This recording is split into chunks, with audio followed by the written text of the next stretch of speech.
Morning, everyone. Steve Pravanik here with Dr. Roach. We come to you from the EMS division with another update from the EMS protocols. It's going to be the pretty big update. So we wanted to kind of do a video to answer some of the questions that I've already been receiving to try to help help you guys understand some of the reasoning behind some of the protocol changes, because there are 2 pages of changes, and we want to talk about really the big ones that we're not going to hit everything, but a lot of the big changes that that you're going to be seeing in the future, right? Good.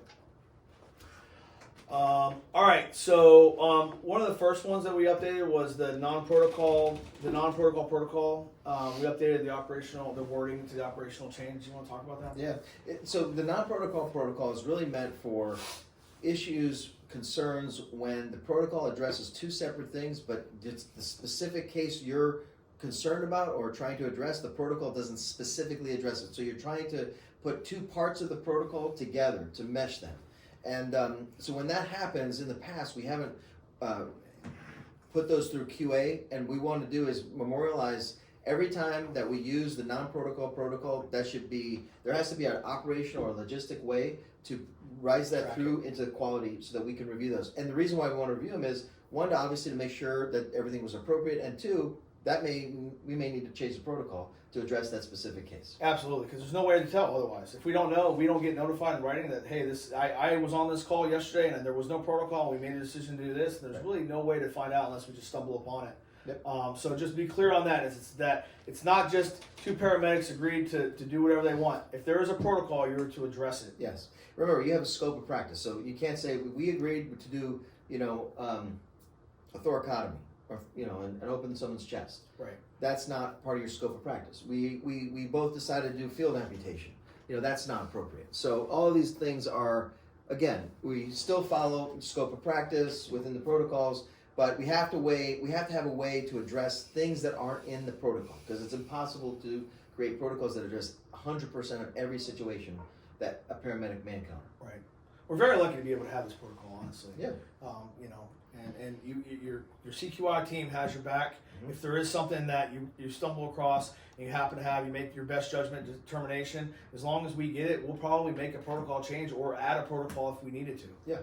And also, the other thing is, I'm always available, so you can always probably just call the captain first, and if the captain has questions, they can call me, but if there's whatever the case is, I'm available. Right, absolutely. All right, next one is the TXA protocol, and what really with that, it encapsulates more is that the postpartum hemorrhage protocol in pregnancy. So we added TXA to the postpartum hemorrhage protocol, and we also added Pitocin. You want to talk about that? Yeah, so right now we don't have a good way of addressing postpartum hemorrhage, so that's part of the this new protocol is to give TXA. We can give whole blood if they meet criteria for whole blood. Pitocin, so that combination. Also just doing basic medicine, massaging the uterus, those kind of things that we already have, basic medicine, but then adding these additional things to mitigate the bleeding and to potentially resuscitate.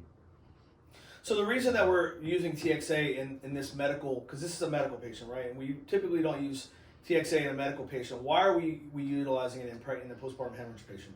So the bottom line with TXA is the onset of the bleeding is what's so important. More than 3 hours. If the onset is more than 3 hours, it actually increases mortality, morbidity when you use TXA, which is why, for example, a GI bleed, where we really don't know when the GI bleed started, that GI bleed could be going on for 6 or 8 hours. And if that's the case, then giving TXA is harmful. That's why we don't give TXA in GI bleeds. Right. But a postpartum hemorrhage, we know when the bleeding started, right after the delivery.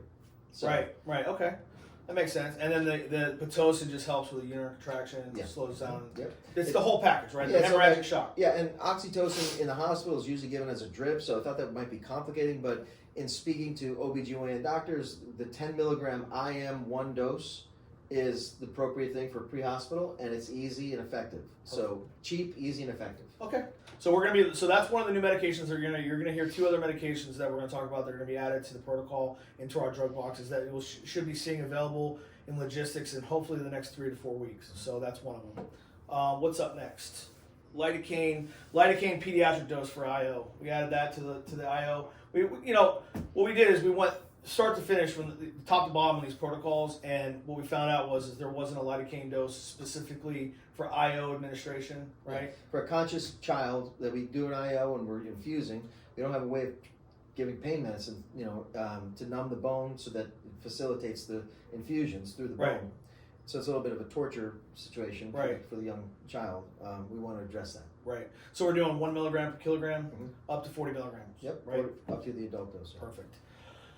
Next one is a big one, I think, is termination of resuscitation. You want to talk This is a about? big one because what we want to do is we want to do what's most effective in terms of resuscitating patients for medical codes. Yep. And that entails staying on scene as much as we can. Stay on scene and treat them. There's no medical reason if we run through a medical code and we've done everything appropriately that we have to take the patient to the hospital for them to terminate the resuscitation. We have the capability of doing that. So there's specific criteria that are listed in the cardiac arrest section that will address those things. Some of those things are the time of the resuscitation should be greater than 20 minutes. The patient should have never had a shockable rhythm. Right. The patient was not a witnessed arrest. That's important. So if anybody witnessed arrest and they started chest compressions, those people we want to give them the benefit of the doubt and transport. And again, these are baseline criteria. There's another step in the future possibly that we may say we're not transporting any patients unless we achieve ROSC. Yeah. But that's futuristic, and right now we want to do stepwise things. There are counties in the United States that actually do that. Yep. Right now we would like to start with walk before we run, and I think this is a good step forward. Right. So one of the big things that I noticed when we changed on this was that I was talking to you about earlier was that the termination of a PEA arrest. Mm-hmm. Right. So we've had it in there for years to terminate after 20 minutes in a system. Assisted, right. But what about in PEA? We added that in there. Can you explain why? Yeah, so we've had a lot of cases where it's actually, an agonal rhythm where you're getting some beats, and those beats are maybe 5, 10 beats a minute, 20, 15 beats a minute. It's really not PEA. When we think of PEA, you see an organized sinus rhythm that you don't feel a pulse. We don't want to ever stop, resuscitation with that. What we're talking about is PEA when I put the number less than 20. So you're talking about a very slow beat, not compatible with life, 10 beats a minute, something like that. And typically from reviewing in QA, it's usually an agonal rhythm. Yeah. That's what's considered PEA, and we're taking people to the hospital when they're deceased. Right. Yeah, because we were very hard line in the sand. Like if it was PEA or any kind of organized rhythm, Yeah. we were transporting. Yeah. So giving us the flexibility to be able to make that determination of death is, I think, a big win. Yep. What's up next? Ketamine. Ketamine. A couple things on the ketamine. One, the dose. We kind of made it a little bit more specific, and that was because Cass had some questions about our dosing. So I put 4 milligram per kilogram to try to get with a maximum dose in there, so that we kind of get a little bit more closer to weight-based dosing. We had some feedback from the medical examiner that she was seeing, not necessarily our cases, but as a general statement, there was some high doses of ketamine. She was finding some really high ketamine doses in deceased patients. So I wanted to address that, and then also we didn't really have a good ketamine dose for pediatric patients. So that's been addressed as well. So if you have an 8-year-old, for example, who's hyperactive delirium, maybe larger, and is difficult to manage, that we could do some sort of sedation on that child to calm them down. So that's addressed. So technically, we reduced the ketamine dosage that we had. Right? It was the typical. It was 200 to 400. Yeah. And then can repeat up to twice. So Yeah. that's 800 milligrams. Right. Yeah. So at 4 milligrams per kilogram for an adult, you may get a significantly lower dose. You may, yeah. So right. So if it's a big person, Yeah, 100 kilograms, you're still going to get the same dose. But if it's a smaller person, Yeah. It's 80 kilograms, it's going to be a lower dose. correct. Okay. Yeah. Cool. Yeah. And the kids one, what did we say the kids one was? 1 per kilo. 1 per kilo. So the ketamine, 1 per kilo on the kid, and it's any route, 1 per kilo. So IV, IM, IO, however you do it. I like that. It's I like easy, that. simple. Yeah. So if you have 25 kilogram kid, you're giving 25 milligrams. It's you're only giving 0.25 mLs. Yep. Okay. and we put in there to repeat it 3 times. So now you can give the, it's basically what you're doing there is you're titrating for the kid to get results rather than to maybe give too much, just to be a little bit safe, a little bit cautious, I would say. Right. And this is diluted or non-diluted? Either one. Okay. Yeah. If you give it IM, you can give it Non-diluted. Yeah. Right. So I think that's the key is that we're giving it IV, we still want to dilute it. Right? Yes, 100%. That's a universal truth. If any ketamine's ever given IV or IO or anything, it has to be diluted. Perfect. All right, next big one is RSI versus DSI. Kind of separated that out. DSI is delayed sequence innovation versus rapid. Yeah, this is important in the protocol. Now, not that everybody's doing RSI and DSI, but this is important to just to have situational awareness as well. So when you see EMS captains or air rescue medics delaying an intubation, that's why. And just a real quick, what DSI is versus RSI. Instead of rapidly inducing a patient in an anesthetic state with ketamine or etomidate and rocuronium, we're going to give them, so for example, we're going to give them ketamine, wait 3 minutes, and during that 3-minute time frame, we're maximizing the physiology. Either it's respiratory physiology or transfusing blood to maximize their vital signs, blood pressure, and then giving them the paralytic and then waiting 60 seconds or 45 to 60 seconds and intubating. So it's really maximizing things because what we found and what's really clear in the literature is if you do RSI and then on a patient who's in hemorrhagic shock, or these people tend to die and they go into arrest, traumatic arrest, and we want to avoid that with this delayed sequence approach. Yeah, that's something that we really, the EMS captains and air rescue, we trained on a lot, in the last year, because it was, for years, it was like, listen, you have someone on GCS less than 8, you better intubate them, right? But we found that, like you said, is if they're in hemorrhagic shock, we RSI them, they're typically going into cardiac arrest. Mm-hmm. So they, everyone should be just aware. You've seen EMS captain and air rescue do that. They may give 200 ketamine IV, hyperoxygenate them and transfuse whole blood in them just to stabilize their vital signs before they go ahead and drop an airway and actually paralyze them. I think that's big. It is big. And the other thing that I find really incredible, and I want to just brag about you all, is that this delayed sequence is actually also mitigating the times we intubate. So there's people that are in hemorrhagic shock that you think, okay, I'm going to take the airway because the GCS is 4, and then all of a sudden they get a unit or 2 units of blood, they get some maybe fluids on top of that, TXA, and all of a sudden this person's perking up and they're talking to you and you're like, I don't think I need to intubate this person. That's a huge win. It just happened the other day. We just had one last week. Yeah. Had GCS of 6, agonal groaning, basically unresponsive. Unit of blood woke up and asked for water. That's amazing. The crews were telling me about it the other day. It's awesome. It's amazing, and that would have never been the thing. They would have bought a tube. They'd have been on a ventilator, probably died, and never got off. You know what I mean? Yeah. It's incredible. This whole blood has really changed the game. Yeah. It really has. It the whole blood has changed the game, and I think it's also too the EMS captains have changed the game, because it's not just that they're and you, but and air rescue. Yeah, air rescue. Yeah, yep. The whole team that's doing this is amazing, because it's not just the whole blood. It's the fact that they recognize shock. Right. And they have this advanced knowledge of recognizing shock and treating shock and decompressing chest with bilateral finger thoracostomy or finger thoracostomy, the rapid sequence, delayed sequence, intubation, video laryngoscopy, all of this bundle of care. T-pods.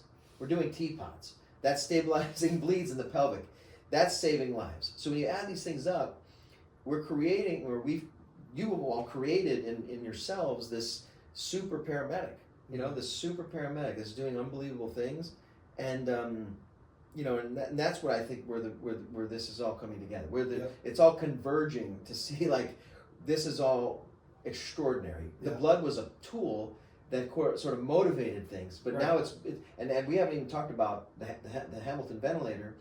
And what that's going to bring in terms of benefits going forward. So right, absolutely, yeah. But the biggest thing is in all these situations is the actual initial responders recognizing the need for these interventions, and performing some of the interventions. They can do TXA, they can do finger thoracostomy. They have the ability to be able to do that kind of stuff, and airway management. We've given every crew a glide scope, which is incredible. And T-pods and all the stuff. It's not just the EMS cabinets. It's everyone really together, and I think it's great. Yep. Along those lines, it's a different. Well, just to jump ahead with airway, I think the agency should move to a video laryngoscopy only intubation strategy. We should the days of and I'm, it's hard for me to even realize that I'm saying this because I've always been such a direct Me laryngoscopy, too. and Me I've always too. kind of made fun of people. Hey, you can't intubate. You have to Right. use a stupid video, but I mean, Yeah. It's when funny. when in Rome, do as the Romans do. Yeah. This is the right way to go. It's just more effective. You can train better with video, and you're going to have first pass success is going to be extraordinarily high with video versus direct laryngoscopy. So we should as an agency, unfortunately, say goodbye to the Manual. or the Macintosh and the Miller. Yeah. Say Yeah. hello to the GlideScope. So that has been added to the protocol, right? Yes. It says that innovations should be done with video laryngoscopy first, and then if failed to use NRQ. And let's just address now the old timers in here. They're going to say, it's Yeah. bullshit. I can intubate. So I get it, and so can I. I can intubate very well Right. without a video. But your goal is not to try and fail. So if you try with a manual or not manual, but direct laryngoscopy, and then you fail and have to go to video and you succeed. Why not just go Even to if video? you succeed, you've still failed because Right. the measure is first pass success. Exactly. You don't want to wait 2 or 3 minutes, and we get tunnel vision. We're looking, and time goes by. This person's not being ventilated, and you're focused on, I got to get the tube. Meanwhile, they're not being ventilated appropriately. We have to get to a place where it's first pass success happens very quickly and every time first pass. That's Yep. only going to happen with video. You know what I really like about the GlideScope, specifically the GlideScope versus the other video laryngoscopy units we've tried and demoed in the past, is that you really have that hyperangulated blade that really puts you right in position. That's number one. And number two, it's got high definition screens, so you see what you're looking at. But number three is that rigid stylet. That rigid stylet, I've innovated so many times where the tubes got in there and the stylet it bent the tube back to try and pass through the cords. I haven't experienced that with the GlideScope. And the thing is even in cardiac arrest, one of the reasons we moved away from doing intubations in cardiac arrest is because we were stopping CPR. There's no really need to stop CPR. We had it recently where they were on the Autopulse and intubated while their Autopulse was going. So it's just really, we're very fortunate to have this. I know other agencies in this county don't even have intubation equipment. Yeah. They don't even. Some of them don't even have end-tidal CO2, which is a real shame. Yep. Next thing is sepsis and antibiotics. So we finally got here. Yeah. For years I was trying to push the ERs to give the antibiotics, give us metrics, so that burden wasn't on the agency. And not only that, my thought was if the EDs are doing it, the walk-in people are going to get the benefit. But it's difficult to manage all this. It's difficult to get all of the ERs in Broward County to share metrics, to actually have their own quality processes, QI processes. So we're going to give antibiotics. And everybody seemed to be on board with that, and the cost is relatively cheap. And we also picked a very broad spectrum antibiotic, cefepime. That's a 4th generation cephalosporin. It's got very, very good safety profile, very good broad spectrum coverage.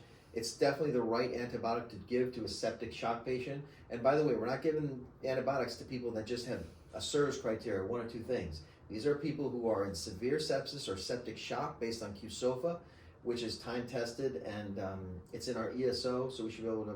I think we've proven. I only feel comfortable doing this because we've been beating the QSOFA thing for so many years now, and I've seen the results where people are actually utilizing that to call. I haven't really seen many, if any, patients that have been called without meeting that QSOFA criteria. I think they can have high index of suspicion, but actually calling in a sepsis alert, treating them for a sepsis alert is really the biggest thing. Yeah. So we were talking about how it comes packaged. It comes packaged. You have to 2 grams. reconstitute it, right? Yes. It's 2 grams, and you have to take 20 mLs and reconstitute it, Yep. and then put that back into a 100 bag. Yeah, Right. and then run it. Do you think the best option for that is to take 20 mLs out of the 100 bag, put it into the vial, reconstitute it, draw that back up, put it in a 100 bag? Yeah. What do you think? I think that works. I usually leave that to you guys. Okay. You guys are going to probably work through this to find the most efficient way of doing it. As long as it's reconstituted and put back in a bag and you run it over 15 minutes or so, 10 to 15 minutes, then I'm happy. Okay. While we're talking about that, we also added the cefepime for Yes. bone fractures. Open fractures. yeah. Open compound fractures, right? Yeah. So that's something else to add to your trauma kit. Yep. Right? So I'm excited to see some of the results on that. We're really going to be tracking that over the next year, which is great. What do we got next? Dental avulsion. This is a simple little one, but right now, if somebody has teeth that fall out, they get knocked out, what do? There's nothing in the protocol. I don't know. Some people put it in milk. Leave the teeth there. Put it in milk. We carry milk. Yeah. So there's a couple options in the protocol to give you, and one of them is you can clean the tooth off with saline, and then attach it. Replace it back into the socket. What does the ER doctor do actually in that situation? Whole tooth comes out, we clean it, we put it back in the thing. Does it actually? Are you able to do anything to salvage that tooth? What can they do? Yeah, ER doctors, we call the oral maxillofacial surgeons at Broward, and they come in and they can do different things, especially just if nothing else, just that the specialist is now on board to watch to see how this tooth resets itself. That they stabilize it in there. Yeah, they can stabilize it. Interesting. There's different things that some ERs have to stabilize, but honestly, that's best left to the oral maxillofacial surgeon to kind of see what we've done. Tooth is back in where it's supposed to be, secure that there, and monitor them over a period of time to see how that tooth is taken, and it may or may not hold, but at least we're giving them the best chance. That's awesome. Yeah. Next up is freestanding ERs. Don't go there. Yeah, so the decision's been made that we're just not going to go there. I know there's challenges in certain parts of the county for that, and they're popping up on every corner. Yep. But there's more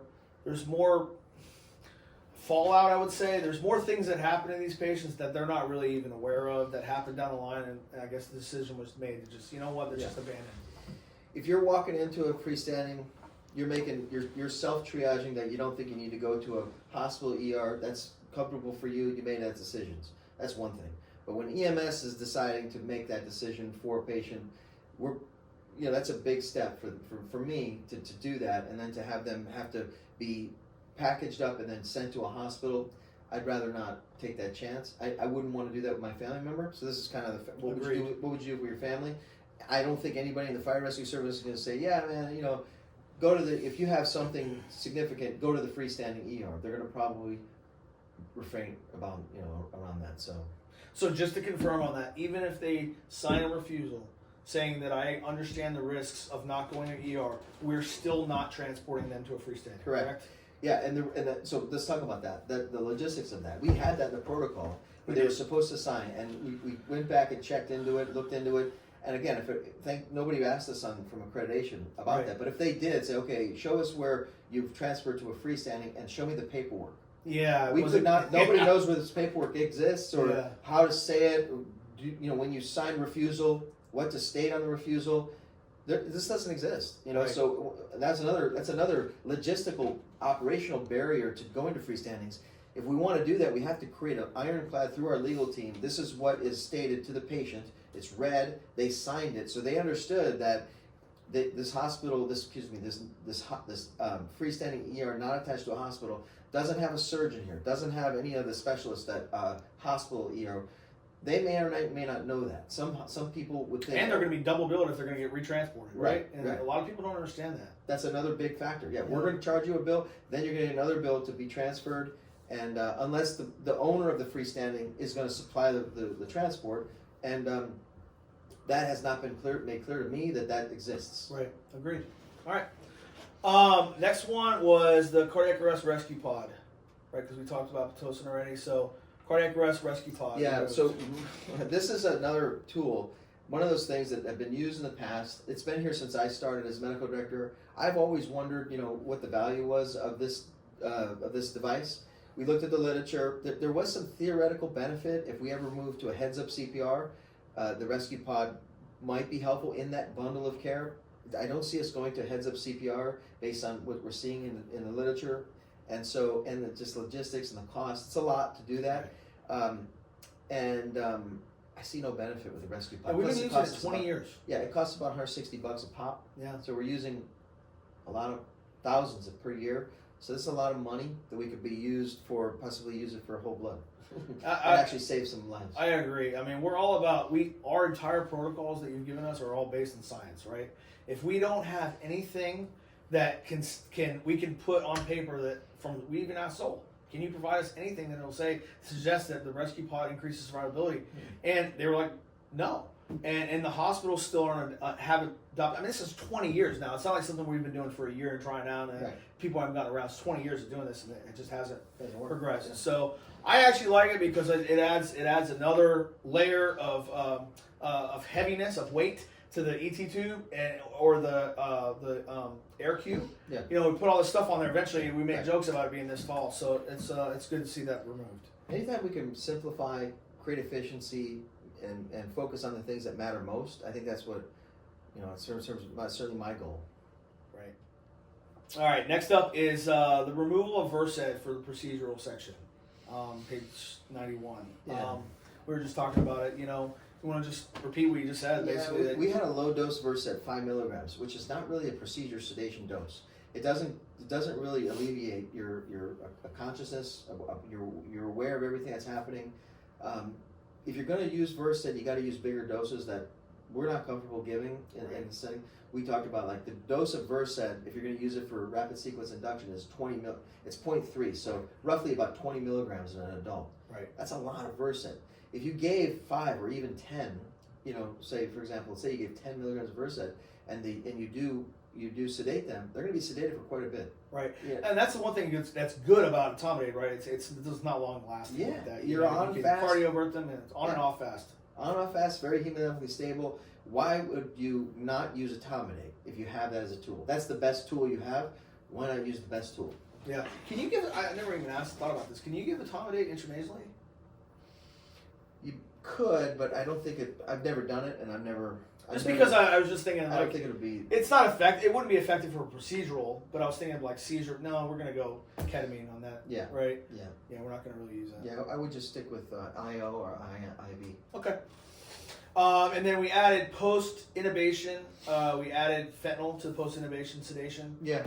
It just wasn't in there. We talked about what they do in the ER all the time. It's like, Yeah. why isn't this in the protocol? Yeah. It's just simply added it. That's it. Yeah, just add a little, just for situational awareness, post-intubation, they're in pain. If you gave ketamine for induction, you're treating some of the pain. Yeah. But adding a little fentanyl post-intubation is a humane thing to do. It is. It really is. Yeah. So, I mean, if we're not going to give ketamine, right? Yeah. It's the best thing. Well, I'll talk about unstable SVC. Right now, in the protocols, before there was, for unstable, we actually were giving adenosine. It was in the protocol for unstable. Right. And I wanted to keep it organized.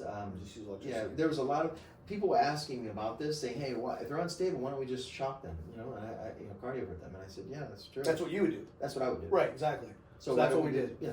So why don't we just do the That same was thing? that leftover protocol, probably. I think we inherited that. So Okay. really being very intentional about every aspect of these protocols. I wanted to deep dive into each of these things. If they're stable, yeah, if it's somebody's SVT stable, you can give adenosine or you can give Cardizem. That's the other thing in the protocol that's been there before.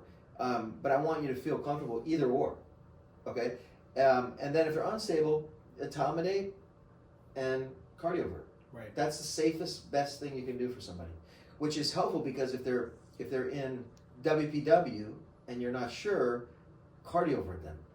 A WPW unstable, cardiovert. So we added it. That's good. It's one of the things on here. We added a WPW protocol. We did, yeah. Right, and that talks about that because that was something that came up quite a bit, quite often actually. It did. Had more of those patients than I would have thought we ever did. But yeah, and they were like, "Hey, what are we doing this? This Yeah, patient." yeah. So with WPW, it's like don't do anything if they're unstable. If they're stable, Right. take them to the hospital. Exactly. Don't worry about it. You don't need to do anything. If they're unstable, etomidate, cardiovert. Yep. Awesome. This is something that has come up in the past. The post-Ross hypotension. That we were talking about. Okay, we need to give push dose epi, but they're like, well, I got epi infusion hanging. Yeah. Why can't we just slow down the epi or speed it up one way or another to figure out to use it as a push dose epi? It's actually more epi in that push dose in the bag than it would be for the push dose. Yeah, right. So it's like 6 of one, half a dozen Right. other. You got somebody, you've resuscitated them, you have ROSC, and now you got to support blood pressure. That's one of the things. Everybody's high five and hey, we got ROSC, okay, and then Sure. you forget about them, and then they code again. Let's say they forgot to take the rescue pod off. And yeah, exactly. So we got a couple things happening here. So let's give them fluids and give them epinephrine. So if you give push dose epi, you're giving 1 milliliter every 30 seconds. So that's 10 mics every 30 seconds. So it's about 20 mics a minute, right? Okay. If you give think if you take your drip says right now it's about 120 mics a minute. So if you Right. back that off, that's 1 drop a second. If you go to 3 or 4 drops a second, you can bring that down to 20 to 30 mics a minute, which is Exactly. kind of, so it's, you know, if you did, like if you did 1 drop every 3 seconds, you'd be, that's around 40 mics a minute. So you're double what your push dose epi would be. Right. Right? So that, anyway, now you can kind of think about it and just change your drip rate of the epi to 1 drop every 3 or 1 drop every 4 seconds. Right. And now you'll get to a place where they'll have, that's equivalent to like an epi drip in the In hospital. the hospital, right? Yeah. Exactly. Yeah. Yeah, I think it's logical, makes sense. Yeah. Next one is a heat stroke. So this is cool, man. Some of the things that you were telling me that other agencies are doing, like Yeah. putting them in bags. and Yep. They just did it in the hospital the other day. We had a patient on 107 temperature, I think it was, and our crew called and was like, "Hey, guess what they just did in the hospital? They put him in a bag with ice and filled with ice and like Yeah. shook him around." I'm like, "Yeah, that's what actually Roach was just It's telling me funny about because, this." yeah, it's funny because was that North Broward? I think it Yeah. might have been. Yeah, because Yeah, it the was. doctors that is in charge of the residency, they just had training.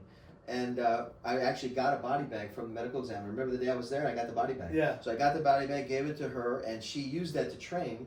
And the reason why that came up is she was asking me about doing EMS stuff, and that was their EMS week where they educate their residents. Anyway, the body bag, this all came from Lee County. Right, that's who it was. Yeah. Right? Lee County was saying we use a body bag, we fill it with ice and water, we put the person in there, zip it up, not all the way to keep their head outside of the body bag, obviously, and that is their mechanism to do sort of quote unquote immersion therapy. Now we're not there because we just have to figure out operationally how to Logistically. make that happen. But for right now, we didn't have a convection, and we had just put some ice packs, get them in a cool back of the Absolutely. rescue. But what we want to do is some sort of convection where you spray a mist on them, and if you have a fan, great. If not, you can use like a towel and give them. Or even the air conditioning. We talked about putting the AC on high, laying them back, Yeah. squirting them with a bottle. I think so. Yeah. We need to add a water bottle squirter to all the rescues. Right, and you need to have some way to get airflow over that moist Skin. Yeah, Cool. that's going to help reduce their temperature. That's not the ideal, but it's better than what what we're doing, and it's the step before getting to ice water immersion or some sort of immersion. Okay, anaphylaxis. Anaphylaxis. I don't remember what we changed. So what we there. did here was we increased the dose from 0.3 to 0.5. Okay. It's just a bigger dose of epinephrine, which is best practice. The last couple of years, I've been hearing this from different people, especially pharmacists in the ER. They really push this. If you look at the literature, the dose is 0.3 to 0.5. So you So should the go high big, dose. yeah, Yeah. go big. And It's then, life-saving. Yep, and then the other thing is just the going right to the IVIO for anaphylactic shock. So the other thing in the protocol that's interesting is if you come on scene and you think they're in shock, give IM epi and the push dose epi. So Right. give the IM while you're setting up your push dose epi, and then start 1 milliliter every 30 seconds and just titrate and keep giving the epinephrine. The key thing about this protocol is there are no contraindications for epinephrine when someone's in anaphylaxis. Anaphylaxis, right. There are no contraindications. I don't care if there's people say, well, they were old and they have this cardiac history. They're They're hypertensive. gonna yeah. die from the anaphylaxis. You're absolutely right. That and we can deal with other things as they come up, but you have to act. It's one of those things that I always coin your phrase. It's like, it's life-saving or style points, right? Yeah. The style points is the Benadryl and all that. None of that really matters, man. Get the epinephrine, high-dose epinephrine on board. I agree with that. Yes. That's amazing. Yep. Awesome. Oh, okay. ECMO. Yeah, this is your baby. You've been pushing this for a while now. Yeah, I mean, Memorial Regional has been doing the ECMO alerts for a few years now, and I know it's going to be a challenge on our agency, and so I'm curious to see how this really rolls out. We're going to have to do some training with this, but basically, if you're in the Memorial Regional catchment area, to go there for adult cardiac arrest, we've created an ECMO alert criteria. So these patients are refractory VFib. They have to be less than 70, not cancer, no cancer patients, witnessed arrest. There's like multiple different criteria, and we actually did a practice scenario with Rescue 1 or 201 or someone with Memorial Regional to do this to see if this works. But basically, at the end of the day, I think they have 4 ECMO machines in the ER.